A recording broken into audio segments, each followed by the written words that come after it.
Yan, kamusta po kayo mga kapanganay? Tayo po ngayon ay narito sa area number 4. Yan, bale po ang ating gagawin ngayon dito ay tayo ay lalagay po ng fertilizer. Yan, komersyal na abono. Dito po sa ating tanim na mais. Yan po.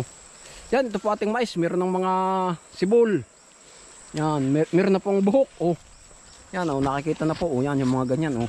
Ate po lalagyan po ng abono para sa gayon ay lumusog at gumanda ang mga butil ng mais saka lumaki. Yan, para hindi po babungi-bungi. Yan. Yun po ang aking pagkakaalam. Yan, ito po ating munting maisan. Yan.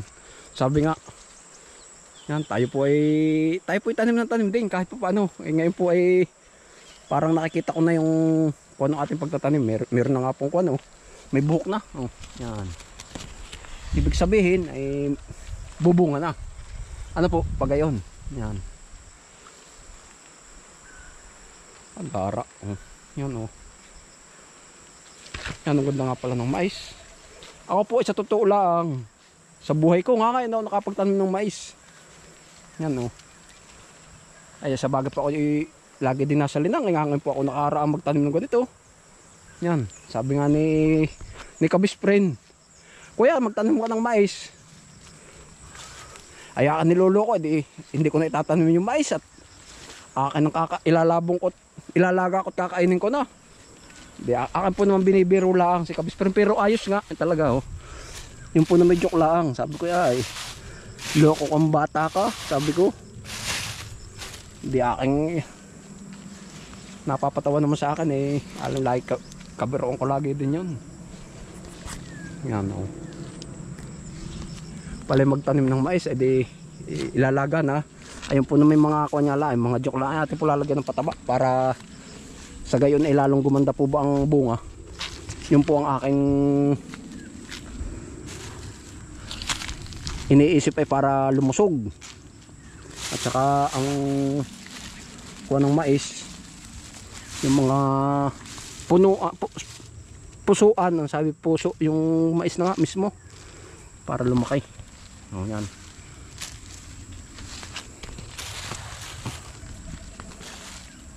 Yan, hala kayo, magsilaki kayo. Yung ating maisan, oh. Yan po ay may abono na yan, atin po nilagyan lahat. Yan, plus. Yan po, yan. Meron na pong ganito. Ito po ay, yun nga masabi ko, ay itinanim ko ito ay February 20. Yan no. Ganito na po pala ito. Ito daw nga po ay 75 days. Nakatala dun sa plastic. Yan. Hindi ngayon po ay baka mga unang Mayo ng linggo ay meron tayong puputihin.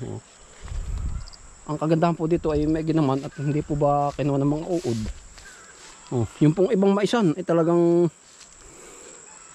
kinukuha ng uod. Ano ang pangalan nun? Inaatake. Oh, ito po naman hindi oh.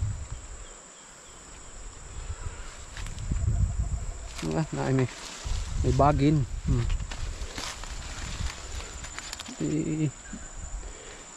Di ni gumapang. Alisit baka maputol, sayang. Ayan.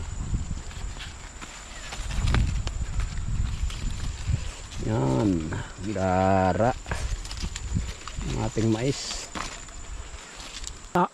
Nakakatuwa pong tingnan at ako po'y talagang nga ngayon ako nakapagtanim ng mais. Ngayon panahon lang na ito oh. Nga pala ang gaganda oh. Yan po, maraming salamat po sa inyong lahat. Yan, sa mga manonood ko, sa nagsusubscribe, sa mga nagko-comment. Yan, salamat po sa inyong lahat. Ingat po kayo palagi at yun lang po ang lagi kong masasabi sa inyo. Lagi po kayong mag-iingat kahit saan kayo naroroon.